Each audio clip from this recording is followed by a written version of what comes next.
Christian sent me the link to this video which this person's playing, and it is from the channel Unveiled. I quite like Unveiled. Over the past, he's made some brilliant videos and I've copied little bits of it, so I really hope he doesn't mind if we use, I don't know if it's all the video, but some of his video. In this video, we did this last year sometime. We did this ourselves. Hello Karen, hello Gary, hello everybody. Alright Christian, yeah, oh mate, alright. So we've started off our talk about this premature baby because I've got this video. I don't know if I can put it out. We're going to see because the music, I don't know, it might be on Unscrambled because the music might be copyrighted. But what it is that Christian was telling me about this, and then I found the video he obviously watched where they're going to amusement arcades, and in there when you get there there's all these premature babies, which just seems well weird to I mean me. Christian, I only watched it this morning. It was quite distressing for me, and basically it was saying that they was taking them off of sort of like unmarried mothers because of the shame of it. Now I know this did go a little, yeah, all the responsibility was put on the woman. I mean, my mum told me like that it was quite shameful back in the war and whatever if you was an unmarried mother, but this seems to be that the numbers seem to don't compute here. It's like I think it could be some kind of ruse, and maybe they had their own form of IVF. What they were doing was, because we watched the video, yeah. He shows you pictures where there's no people around in any of the towns. There's no people anywhere. And then they bring the incubator babies or the infants, and then that's yeah. it. Those places are now, got populated. So what is your opinion on that with the huge numbers of babies, like, and they're all premature and whatever? You got any ideas on that, Christian? Well, I was always under the belief, around about a time frame of the late part of the 18th century, that people were being press ganged onto boats to repopulate the earth, or repopulate certain areas of the earth. But then when you watch this and you see all these empty cities beforehand, and a short while later there's people there, and you see like right across America like 80,000 incubator places. Well, I mean, obviously in various parts and various cities, but you think, where did this spring from? Who produced it? And you just think, well, do you know, is it real though, can I say, Christian? You don't think it's another sort of like poo-poo thing they put in? Because, like when we were looking through the video, there's a few things that guy didn't say. He didn't say anything about the Spanish-Mexican wars, which were going on at the gold rush time. And that is history which should be included. And there was a few things that he didn't really, it was a brilliant video, but he excluded. Like, we were looking at the pictures, and I said, Gary, those pictures don't look real. Well, another thing as well, Christian, we've got to take a discerning view now on everything, because we know everything's a lie. But I'm wondering to myself, what's the reality in them pictures? They could easily sort of like Photoshop them to sort of like remove all the people, to sort of like show that the streets are empty. But I mean, those videos look like they were the 1950s. So do you think the people that you see later on was the orphan children grown up, Christian? Yes. Or what? Yes, that's what it is, isn't it? If you listen to what they say, yes, that's it. That was basically what they're saying, weren't they? They were saying like that there wasn't no people, and then all of a sudden you see people again. So all the adults have disappeared. So it was all the orphans, like grown up to sort of like teenagers or in their 20s or 30s, yeah. Well, this is one of the main questions that I keep coming across myself. Many other researchers have gone the same direction. You see all these empty cities. Well, do you know what I thought, Christian, before you carry on yours? Like, when you see all the empty towns, I said, what did they do? Did they say that a big catastrophe was happening and they got everybody on ships and took them away or whatever? Or are they, like Gary wondered whether they were in quarantine? Yes, I actually thought to myself, well, it's very similar to what we were going through with lockdown like a little while ago. Were these people, did they have a similar situation in the 18th century, Christian, where the people were into a forced lockdown, like we're going for at this particular moment in time. Well, not this particular moment in time, but we have been, and it looks like we're going to go again before too long, maybe. So, what do you think?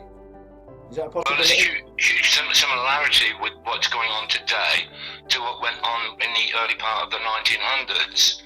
But then when you go back another century, you know, you've got very similar similarities that we have what's going on today. But yeah, it's almost like the population just vamooshed out of thin air, you know, and you think... So Joe, it's like though, I have a feeling that Alaska and Russia look at extra land and that we come from this extra land, but when they're trying to say, oh God, this world, it's falling to pieces, we need to get out of here, people are going to be happy that they're going to be taken away, even if they said...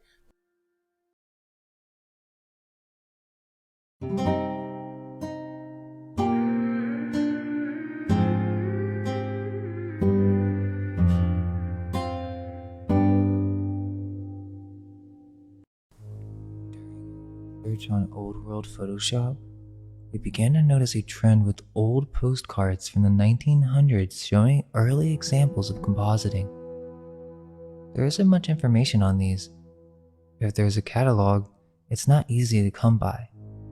But many of these are early examples of photo manipulation.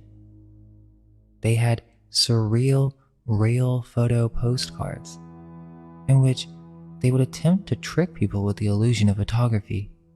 As we continued to look through these old postcards, a very strange and unsettling trend started to become apparent. It began with just simple baby postcards. At first thought, it seems like any ordinary postcard.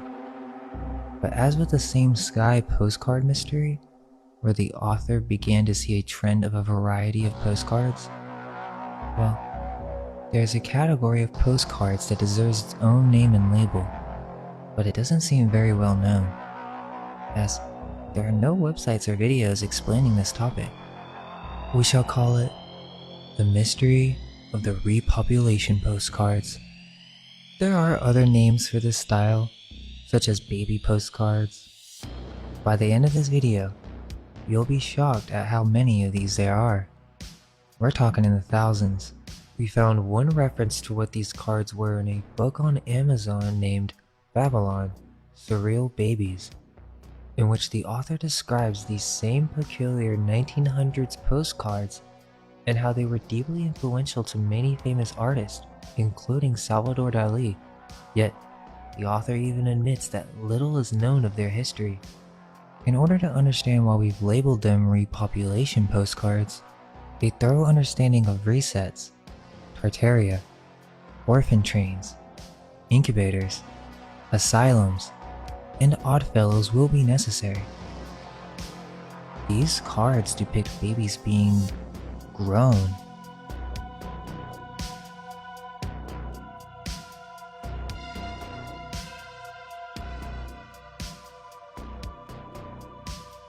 There are many different styles within this category. One of the most interesting is the Cabbage Patch Babies, a variety of themes involving growing babies.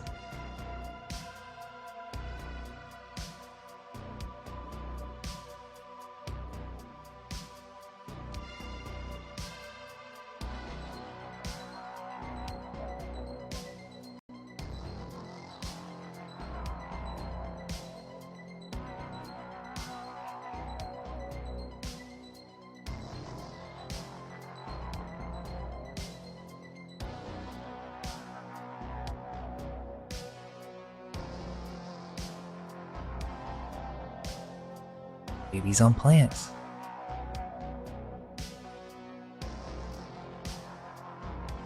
babies on mushrooms, babies in the water,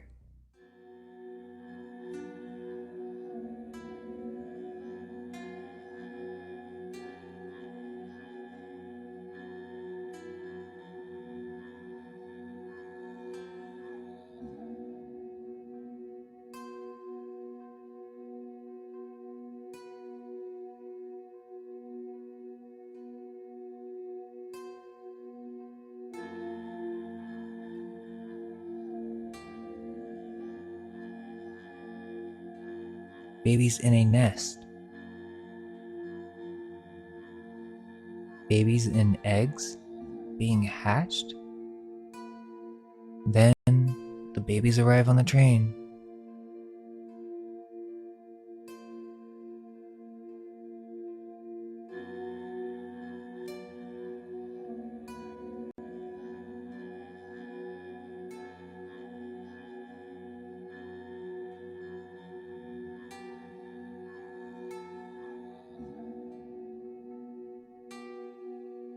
There's something eerie about these photos, as if someone's trying to tell us something.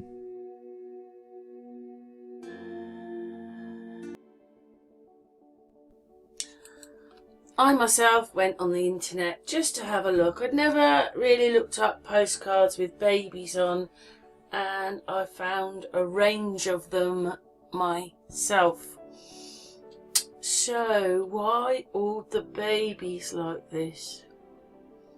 It just looks what it is, doesn't it? Hey, you get a postcard from us, you got a baby from a cabbage coming. It is a bit strange. I mean, they're saying, ha, hilarious, babies for sale and all that. So it's a bit like a joke. And you can see maybe they did some for Christmas presents, like, oh, the baby's come or something like that. Maybe it was a way of telling people that they'd had babies. But so many pictures of babies. It is a bit strange, I have to say. And just back to incubators. But what's your thoughts then into this video? What's your thoughts?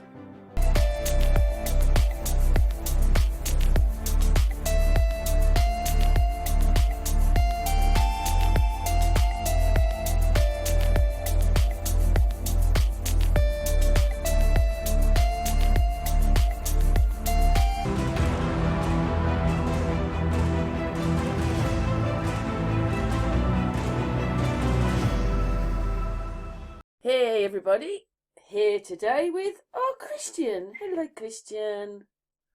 Hello everyone, have a good day. Hope you've had a good day. It's been a little while, Christian. Yes, it sure has. One of those things. Anyway, we've come. Well, we're always talking, but well, actually, no, we didn't talk for a while because of Facebook. You can explain that. Yeah, my system got hacked and I ended up being off the internet for quite some time. A couple of months, I think it was. Yeah, I thought he's gone. We're never going to hear from Christian again. Everybody thought I was dead. Yeah, and then suddenly there was a message. Amy saw it. It says Christian's lost his Facebook. But anyway, they're always doing things Facebook, and I wrote to them today to tell them they were a military operation and that they're sick.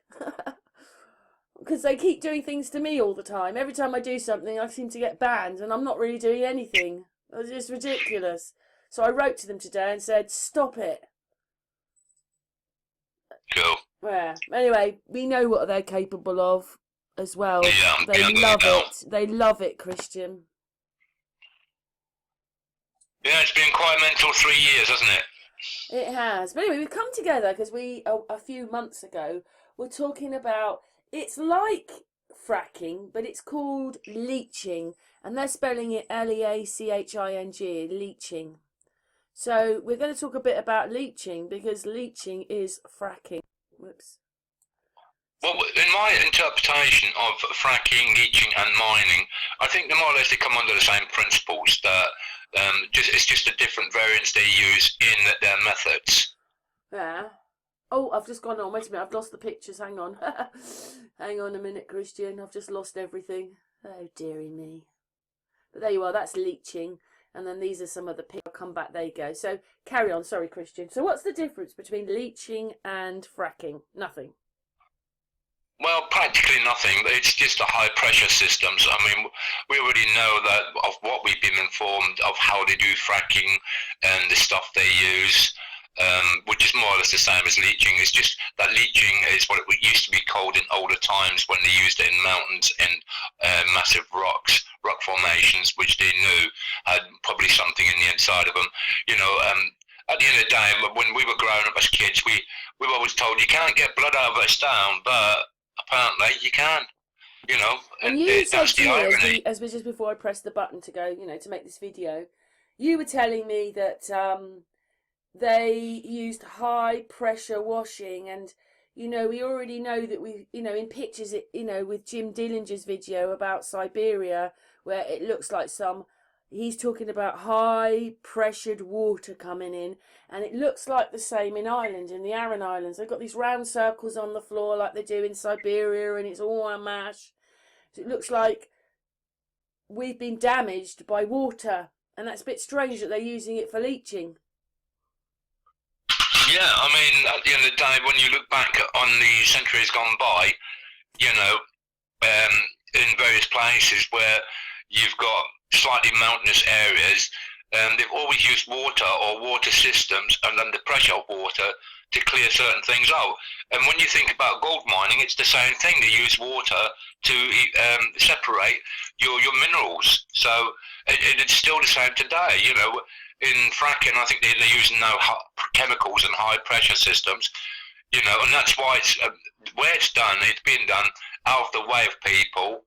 And if you've got protesters, they're normally kept away from the police and whatnot. Well, as we well know, I went to a protest where there was at least 1 million people, and the BBC and none of the news people reported it. We stopped London last year in a protest, and I actually said sorry to this taxi driver, and he said, "No, I'm with you. Good luck on you."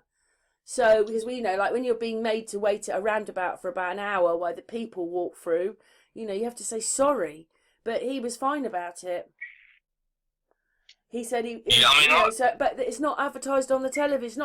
They're not. What it is they don't give you the to and the fro. They don't give you the good and the bad. They don't tell you the right and the opposite or the left and the right. They only give you the narrative they want you to do. I go to Google and all it's about is the fake politicians and Charles. Yeah, I mean, at the end of the day, ever since I found out about fracking, I've had two friends in the past that have been activists and protesters in various countries, and they're both dead. And then just recently, we've had Ian Crane, who was also a prolific activist and protester against fracking, because we know it's not a good thing that's done.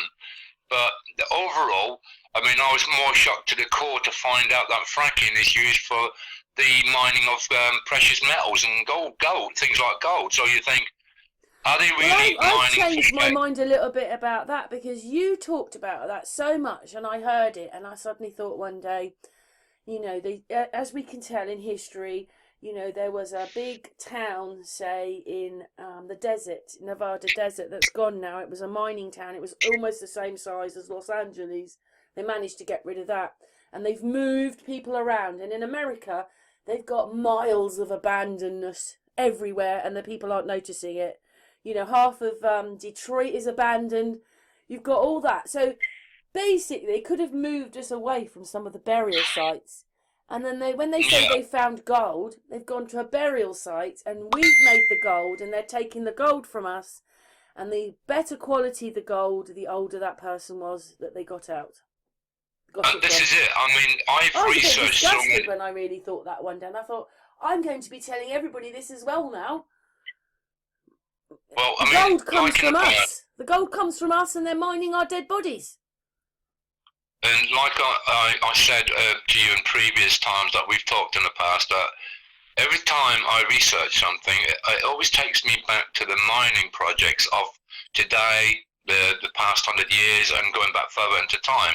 And I'm thinking, why do I always end up going back to mining? It's where it leads to. And when you research other stuff, that's exactly what it is, and it's the same today. But the one thing that you never see on television is them showing you the mining operations with fracking or leaching or whatever it was called before then, And as we've done a couple other blogs, like the one that you did about, I think it's Mexico, where they bring in the water to cool things down and then empty it out. They were mining, and then to get there, they took the water out, and it was so hot in there that you had to wear, it wasn't an astronaut, it was, they had to wear a suit, and you could manage about 20 minutes in there because your suit was cool, had a cooling thing going on in it. And then they said that when they finished mining, they'd put the water back. But if they don't put the water back, sometime in the future, that's going to blow, isn't it? Yeah, and I mean, what effect is... I know I've watched other stuff where it says that fracking does actually have an effect on the fields where farmers grow stuff, and various other outlines like in nature where it disturbs nature itself. So we know it's not good, and it takes away the mineral content within the soil and other things, you know. And when you begin to realise that these protesters in the past that have done their utmost to try and get it stopped, we know it can't be good because there's been so many protests, you know, and even the government had overturned its thing earlier, a couple of months back, about fracking, you know, so we know it can't be good. Why would you want to frack underneath your own house for the hope that it falls into a hole? Well, that's what's kind of happening to some people with all these sinkholes. I mean, that's the annoying thing, is once you realise that they did things with water and it leaves circles, what does it mean in Florida where circles are appearing everywhere? Yeah. And then people's houses are disappearing into the holes. Yeah. Oh, that's the other thing, Christian. When I was researching myself and looking at things, this was last year or even the year before, I realised that a mass of mining had gone on, and basically most of it was over in the 1900s, well before we were born. So this whole thing, when they said that we were not civilised, we had to be for the mining. And the mining was over by the 1900s. They'd sort of mined everywhere by then. There's only small amounts of mines going now, not like there was. Everybody was mining, and they could have caused the problems. You could have had loads of earthquakes, especially if they were fracking or leaching. They could have caused many earthquakes for doing this. They could have caused all sorts of things doing this. And then I told you, I wondered whether we were the great-great-great-great-grandchildren of these people. We probably are. I mean, it's said that the Anunnaki created us to mine this world, and in certain areas, it's what we're still doing today on a large scale. But they're lying about gold, aren't they, and where it comes from and what it is. Yeah, I mean, if there were giants like 300 feet tall, which a lot of people are saying that was probably that was just the giants, never mind the Titans or the Goliaths or the Colossals, you know. We know that trees were massive on a massive scale, way in the distance. So yeah, and then they pretended, didn't they, that they were ship beams. I mean, they had to be big trees for that, but they're saying a lot of the beams in people's houses comes from ships. I mean, how many ships did they have? If every house has got a beam... You know, my house in Hungerford was built in the 60s... When I lived there, obviously, my research, it was built in the 1600s, and up in the attic there was this great big beam that went across. And even when you go back then, the galleons and the fleets used to carry gold shipments. So where was the gold going? Who were they delivering it to? You know, and if it's a case that if you can go back centuries even before then, you'd think it's got to be a mountain the size of Everest made out of gold somewhere. Got to be. You know, you're talking, I don't know, 10 centuries, maybe more, 20 centuries of gold mining. I know, but then it's from all the people that lived here before. If you've got many graveyards of dead bodies, you're going to find loads of gold, aren't you? Precisely, and there's so many suspicious other things that go along with it. But I mean, it was a few years back, probably nearly a decade ago, I think, when a friend of mine sent me videos of rivers being able to set them alight because the gas was breaking through their riverbeds. You know, or was it that the water was so contaminated by what they've done? You know, this is in Australia, so it can't be anything good for the environment. And they keep telling us about the environment and climate change. Well, it's what they don't keep telling us, isn't it? Because they only tell us a little bit. They keep us in the dark about most of it. And then, for instance, we can't work out what's happened to Siberia or even Ireland now. You can't work it out. It's just happened. Something's happened. Yeah, I mean, it goes on the principle of living in a material world and how many people become so naive to their own environment that they may as well be you know, zombie puppets, if you like, you know. 1 second, Christian, 1 second. I'm going to get a picture up of Ireland to show them what we're talking about there. Hang on. So this is the video I put out on Sun and Moon. It's Jim Dillinger's. He's talking about these mud floods in Siberia, and what he's saying is that some water thing happened here, destroyed it all, and in a moment I'll find a picture of what he's saying is underneath all this. It's buildings. Now, those holes are what's in Florida. It's what they call sinkholes, and it's in the Aran Islands. So carry on. Sorry, Christian, carry on. Christian, it's your turn. You there? Christian? Yeah, I was just going to say that if the mining was on a humongous scale, perhaps it caused something to unstable the world in such a way that it created a mud flood, or created a flood that caused a mud flood. You know, it looks on a huge scale, doesn't it? I'm not saying that's what it was, but there's a possibility that we know that mining was very prolific going back into the past.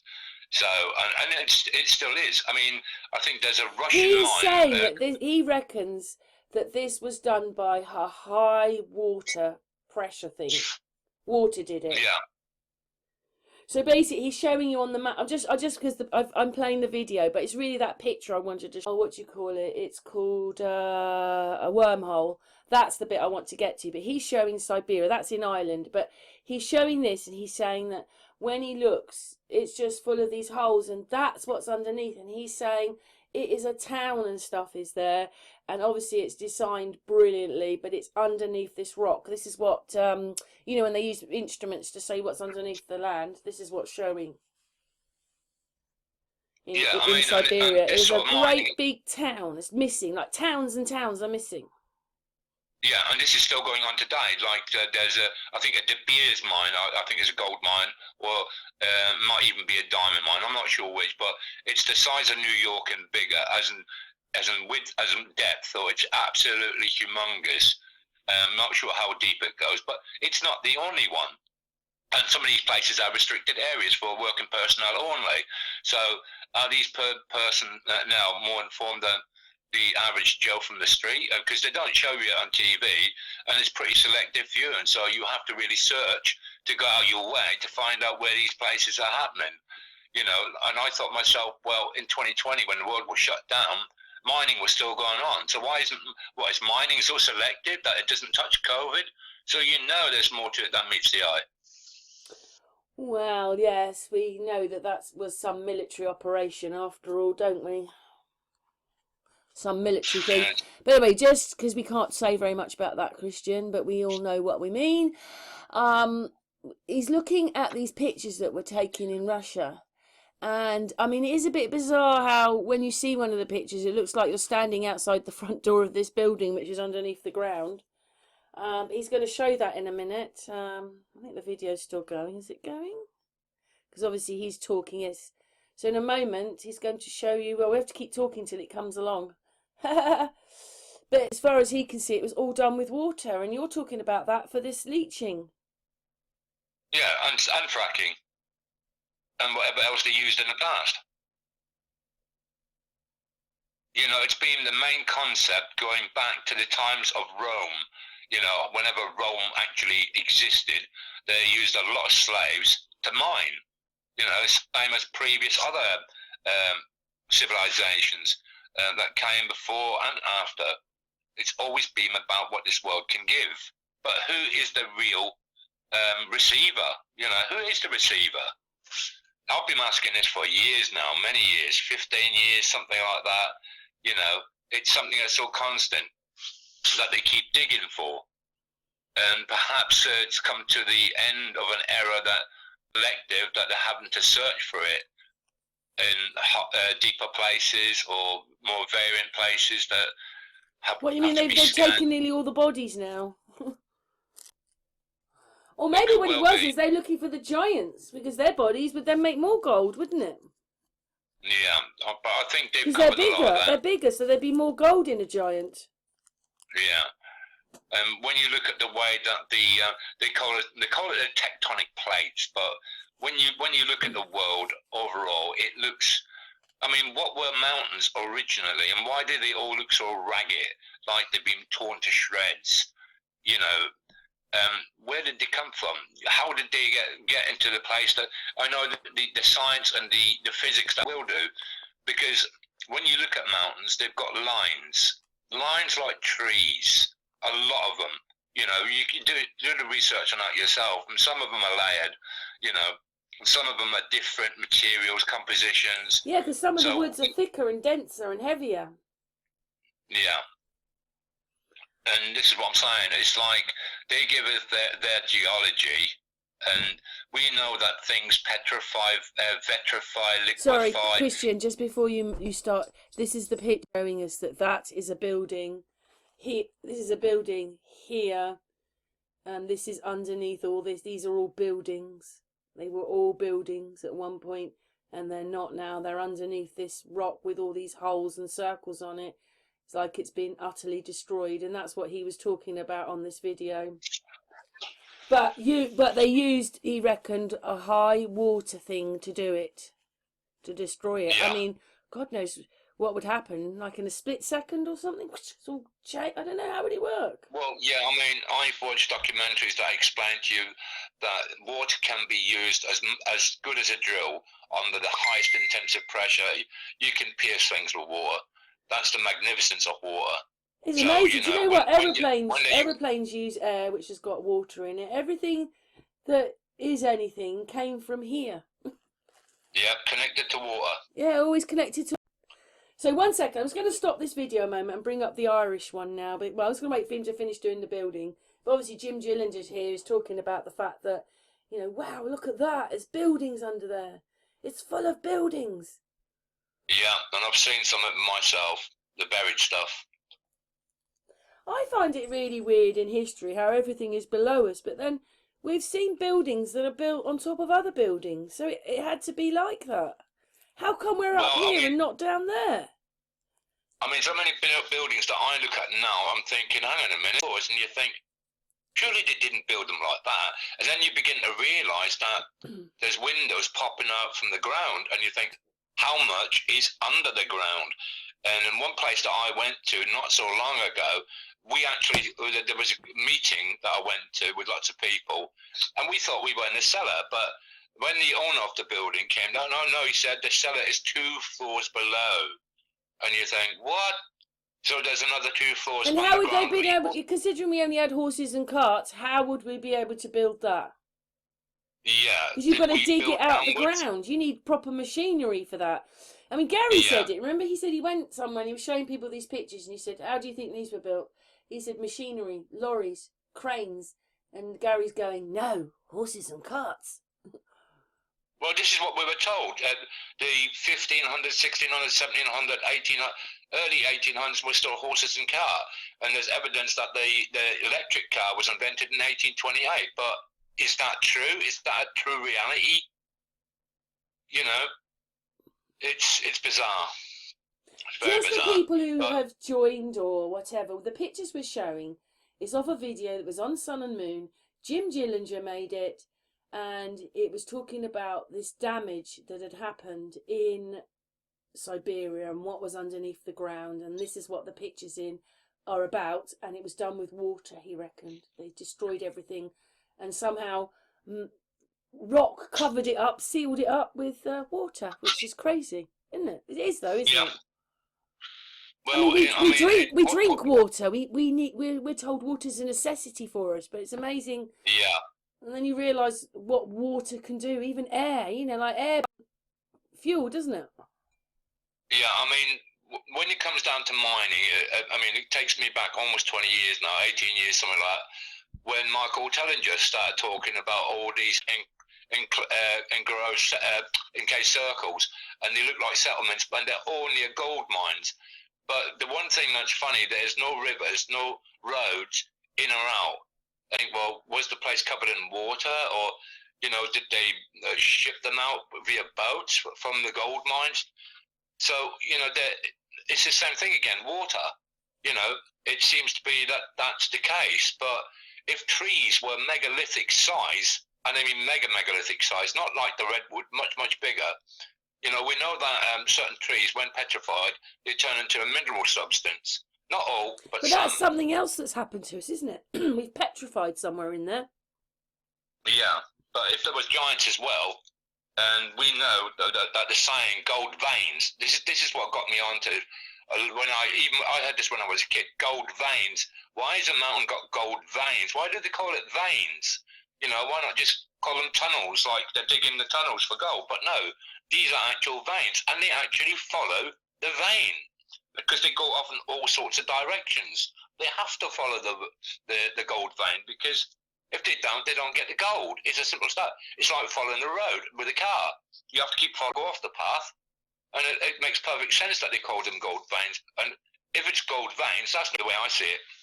But could we have been that big? Because that means, you know, like we think we're quite big and we look at the ants. That means that they would be us and we'd be the ants. Well, when you look at the giant redwoods these days, if you stand a person next to it, you're looking at an ant.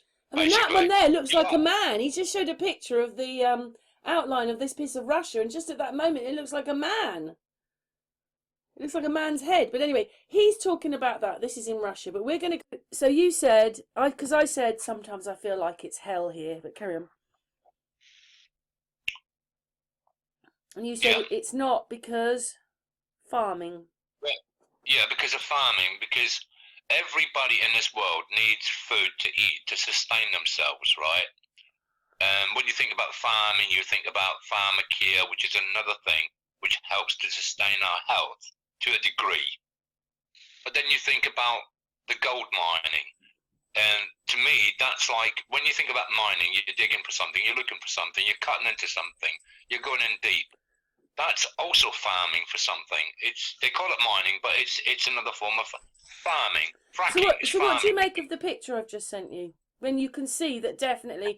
I mean, that looks like the end of the earth, doesn't it? You can see the different levels. Yeah. They've definitely done something there to mine.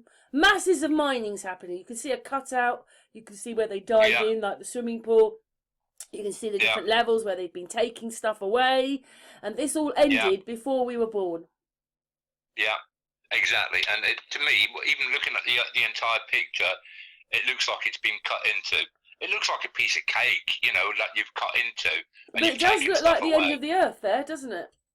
Yeah, basically it does. And that's just showing you the different kind of levels the layers that we live on. I mean, we don't see that very often, not, you know, around our country, do we? No. It's only because this is a little couple of islands off of Ireland, forgotten, if you know what I mean. Because I can't find this picture now, and this is such a brilliant picture to show that is mining. Or leaching! Leaching! Or leaching, yeah. Because this is the other place, you know, where the swimming pool bit is in the middle, and then that layer which is on top of it, that's got the circles in it, just like Siberia. Yeah. I mean, we do know that long ago, probably the 17 and 1800s, they used phosphates in various ways. And whatever chemicals they used then, that probably is why they called it leaching. You know, to use the acidities of these chemicals that they brought out and made a chemical of it to use for leaching, which we now today call fracking, because we know they use chemicals, and that's why so many people were against it, because obviously it probably loosens up whatever's down there below, and they can bring it up. Yeah, because if you think about it, in Thatcham, we've got where I took the dogs for a walk. It's next to a salination point, but it used to be the refuse place where everybody chucked their rubbish. And now it's covered with grass and everybody took their dogs for a walk on it. But they've kind of stopped you again, because if all this rubbish is underneath, or things are underneath, they can move if you walk on them or whatever. Yeah. So why would you be drilling into it with leaching if all this is down there? There's buildings and all sorts of things. Maybe not with... Well, yeah, there's buildings and things everywhere. Why would you be leaching in there? You could then cause all sorts of other problems. Buildings to fall, things to fall over. I think it helped cause a lot of earthquakes, to be honest. I mean, some people have said that there is a lot of stuff buried underground. I mean, and if the people were bigger in the past, right, much bigger than what we are, and there is a lot of stuff buried, the deeper you go, the bigger things get, you know. We've both of us have come to the point where we've seen churches with a spire or a spire and a couple of shoulders, but we know that the rest of the building is underground. And depending on how deep it goes, you know, we know churches had golden, you know, and you can elaborate even further going back in time. So if the connection between us and gold, now they say that Michael Challenger says that we were created by the Anunnaki to mine gold, right? But what if we are the gold, you know? Yeah, we're just walking gold, aren't we? Well, when they look at you and you think, well, in 200 or 300 years we'll be taking it from you. Well, these 10 million places that he's come across, they're settlements. And you think, that's a lot of people. That's what I mean. It just seems, it's, you know, when you told me, I was a bit like, yeah. And then I thought about it. And with all this abandonment and the fact that, you know, a lot of the churchyards, a lot of them, you know, are melted reality finds and they're all abandoned. And then there was one place I can't remember which town it was now, and they said that it wasn't the right place to have a funeral place, and they wanted to take the land to make a car park, and then they disinterred everybody and buried them about, I don't know, a few miles away. But there were big coffins that came out. They were like Dracula's coffins. They were showing you some of the pictures. So they must have been very old people, obviously Romans. And what happened to all those bodies? Yeah, they just wanted the gold from them, didn't they? I reckon that's got to be a part of the case, because... And it seems so bad because they paid for their plot in that churchyard, and a few hundred years later, they're disinterred, and this happens quite regularly to a lot of graveyards, because they're abandoned by then. They reckon... I was watching a video, and they reckon maybe when someone's buried, people will come for the next 60 years, and after that, they don't. Well, yeah, I mean, it's like that because everybody's dying off. Yeah, it's like that Twin Town video you did about the Twin Towns being flooded out. Both towns were flooded out. One part was black people and the other one was white, but that's not the point. The point was both towns were flooded out, but then later in the blog you go on to say, oh no, the person that done the original video goes on to say there were many cemeteries. And they said, why would they do that? Well, you flood the place out, and if there was, I think there was like 7 or 8 or 9 cemeteries, huge. And you think, well, these are people that were before us, long before us, but even long before the people that lived in the town. So you would think if it was done on purpose so that they can disguise the fact that they're going to mine these graves, makes perfect sense. It does. Yeah. So I've put Jim Gill Aran Islands, and also there's lots of stone walls there. So millions of stone walls without doors. And this area has a place which looks like Siberia, which we just showed you.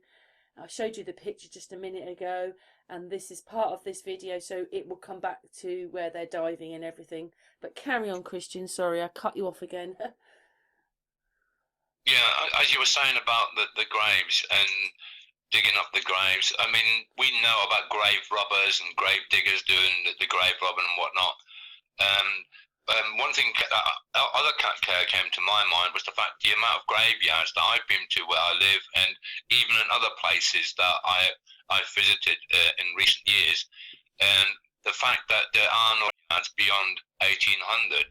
So didn't anybody bury anybody for 1700s, 1600s, 1500s, 1400s, and even the church, which was built in the 1230, built the church or the graveyard. Buried there, you would have thought that they'd be connected. The person that built the church would be connected to the church, but no gravestones beyond, apart from one which was 1798, which you might as well call the 18th century, because that's how they operate. The 19th century is basically the 1800s. Because we've been talking for a long time about this gold thing. Remember, because England holds the gold reserves, doesn't it, in London? And, you know, like we've done a lot about gold, and you were always going on about, why is it always gold? It's always gold. Gold. Even the Queen asking, did we get our quota? You know? Yeah. Well, I mean, it's the Vatican as well. Why do they collect gold? Do they need gold? Why do they need gold? Why?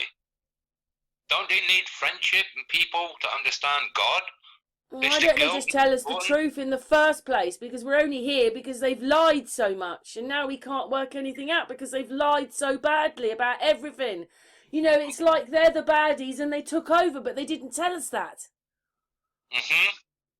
And I'll be honest with you, I think ever since I was a child, I always thought, what do people see in a shiny little bit of metal that I'm missing? And obviously I am, you know, because maybe we're when you talking put about... that on, it's like having a band of something. Maybe they can use it. Maybe they can get in. I don't know. Well, if it has the potential of what you call ethereal powers of magnitude, like some people have told me that the monotonic value is when they boil it or whatever they do to get a certain essence out of the monotonic gold, which you have got more gold. The older golds tend to be the more monotonic golds, like platinum and palladium, and I think there's one more that I can never remember. But these are white golds, and they are pure golds, so they're older. And watching this Australian guy, he remarks about the older golds being more in purity. So, and when we go back to history, we're taught about the fall and whatnot, and when the giants roamed the world, they wrecked the place, and obviously they had the essence of the angelic prospect, if you like, that perhaps they were golden angels and they fell, you know, and that gold is probably long gone, which is probably the monotonic white gold. I'm not saying I'm right, I'm just trying to put it together myself, but when you know that the golden plasma that gets sent to Switzerland is a life-giving substance, it starts to make sense. See, they have lied so much that when you even think of CERN, it's something that you think of today. But Mickey said that they were building it in the 1950s. Yeah, well, That's 70 years ago now. They're just liars. Everything they've got now, they got from what I call the Tartarians. Even televisions, telephones, the technology, or they're using the way that they communicated and they've just upped it a bit. I mean, you know, I could talk to Amy in America or Gillian in Australia. There isn't 1 second of delay. We had delay, didn't we, one talk with Mickey? We were a few seconds behind. But there is no delay whatsoever. You'd never think that you were talking to someone that was probably about 10,000 miles away. Well, when it comes to the frequency thing, I mean, if some of us were waking up to our full potential, and these frequency lines that they operate, I think, at 10 hertz. Well, is that why they're moving us around all the time? Because if you're always moving people around, then they never settle. You're never going to know. You know, the reason that we're here is, I mean, my children have left home. You know, I've got much more time to do these things. You know, when you're in your 20s and 30s with small children, it's much harder. So you're not so interested in all this. But maybe you can be interested in it before you've got married. I'm just saying. I'm not saying putting anybody into a category. And then when you get older, you've got more time to look at it. Maybe that's what it is. But when you're constantly moving people around, all they're being is herded around like animals, which is what we are. We're just animals to them. And you know, like even with wars. Well, 1 minute you're on the good side and the next minute you're on the bad side. They don't care because they just use everything and lie. It doesn't matter which side you're on, as long as they keep you distracted, fighting their wars, the wars they create. Yeah, and I was just going to say, Mark, about the street lights and how the frequencies they put out. What, you mean the new ones? You mean the new ones? They're saying they're saving energy. But why are they designed to run from 10 hertz to, 3,000 hertz? Is that so in case everybody wakes up, all of a sudden they turn the volume up, you know, and you get that screeching in your head? I mean, we already know that frequencies are hurting us, that none of this equipment is literally approved by the British Health and Safety Board. Everything used to come with a British standard of approval. Well, what does that mean? The British, I mean, what does that mean? We can do it. Stamp it. We can do it. We can do it to them. Stamp it. We're just a big, all we are is one big experiment to them. And to a lot of people, that's what they're saying now, because the world wants to know what's really going on. And this is why I think they gave the world the CV, you know, the curriculum vitae, if you like, of what's really going on, but they're not telling us, you know, never mind the 19. But the point being is that when you look at Tartaria, they had these posts on them. Hang on, sorry, someone... Oh, 1 second, someone's just calling me, Christian. that was a phone call for me. I've kind of got to go right now, but we've done this part. Christian, do you want to carry this on and finish it off another day? Yeah, finish it off another day. Okay, but we can put this one out, can't we? And just put this part 1, and then we'll come back and do part 2. Well, if you want. What, you'd like me to keep this and finish it off later then? No, let's finish it off as part 1.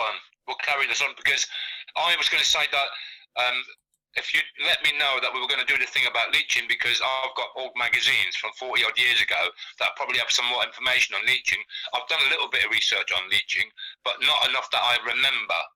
Yeah, I told you my memory's not as good as what it used to be. So the little bits that I have researched on leaching, because I want to find back how far back it goes, and I bet you it goes back centuries, you know, mega centuries. And the problem is we don't know the time frames because of the change of the calendars. This always gets me, this one, you know, the fact that they changed the calendars 2 or 3 times, and that's deliberate as well, isn't it? And maybe adding 100 years. But I actually, 1,000 years, maybe. Yeah, 1,000 years. I mean, not 100 years, 1,000 years. We just got to the bit with the stone walling in Aran Islands, and there's just 100. There's thousands of miles of it. Even in this, there's no gate. But I have to go now, so we'll stop here. It's good anyway. Not everybody wants to listen for hours and hours, and we'll do part 2 in the next. I don't know. Yeah. Yeah, sure thing. Brilliant. Thank you so much, Christian. Thank you so much for helping, in this video. I love when we talk. It's fantastic, isn't it? So thank you for that. So this is part 1, and we'll be back for part 2. Thank you so much, Christian. Yeah, all right. Goodbye, everybody. Cheers.